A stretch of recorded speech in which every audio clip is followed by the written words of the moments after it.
So I like to take the time to look around the space and listen to different points of view to really get an understanding of where everyone's mindset is at in this market cycle. And I've said many times that, this may be the cycle to in fact break the cycle, but not in the way that some people are suggesting. The biggest thing we're waiting for right now is major retail adoption, some of those large capital inflows to start hitting the space. That's the thing that takes the top 100 assets to some of those new heights. But some people are suggesting that the cycle is broken right now, and I am not convinced on that at all. And I want to tell you guys exactly why this is. So if you're new or haven't already, make sure you hit that subscribe button down below, hit that bell again. It's free to do. It'll keep you updated anytime there's new content live here on the channel. So I was doing a little driving and listening yesterday, and I stumbled across this post by Miles Ducher. And again, hopefully I'm saying his name right. He obviously has a way larger channel, way larger audience than I do. And what he's talking about is forget the 4-year cycle and start thinking of the market in terms of mini cycles / pockets of outperformance. You'll probably perform a lot better just making this one mindset shift. So I'd recommend listening to this video. If you guys haven't, it's going to be, it's on Twitter. But what he is talking about is we're seeing two vast different audiences in crypto right now. We're seeing the institutional money, which is very much interested in BTC, which has been the case. They've been flocking to it in a big way. We've seen over $40 billion of new capital enter the BTC market just through spot ETFs alone. And then he talks about the massive djed plays, people going on pump.fun, chasing all these new meme coin launches and frankly, losing a lot of money by doing that, right? I've never been on pump.fun, not going to do it. I'm not that wild.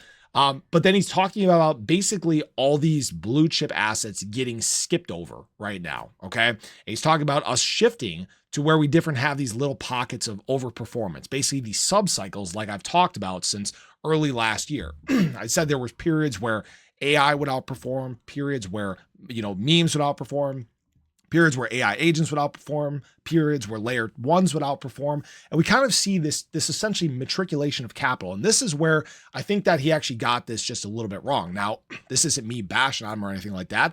I just have a very different view of this.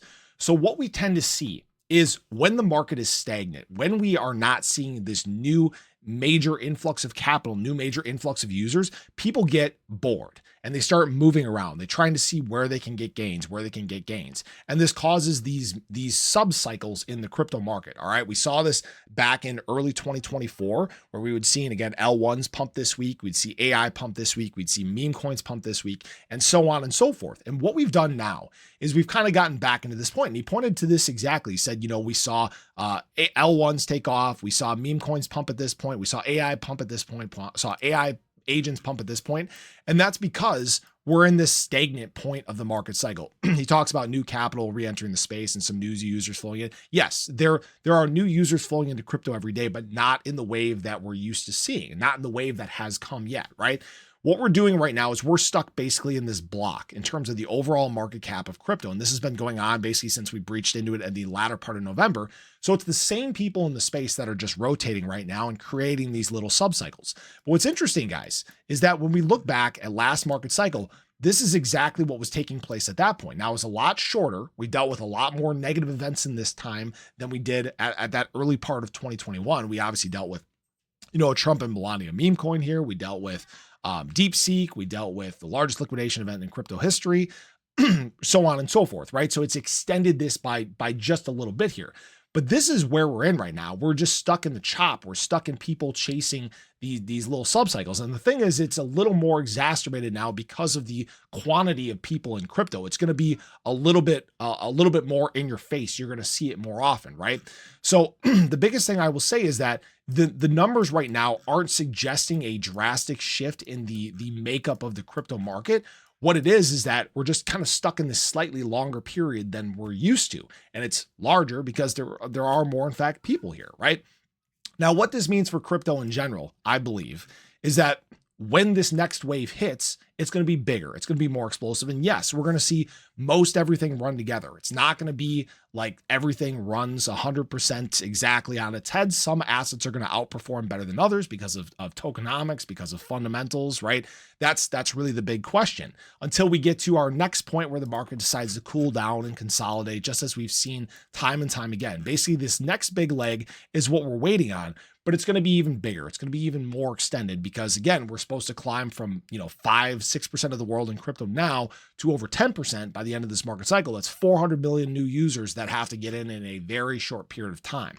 And where really I think things are going to change is I do believe that the 4-year cycle is going to end, but it's going to be more of a late market move. And what is going to make that take place is mass adoption.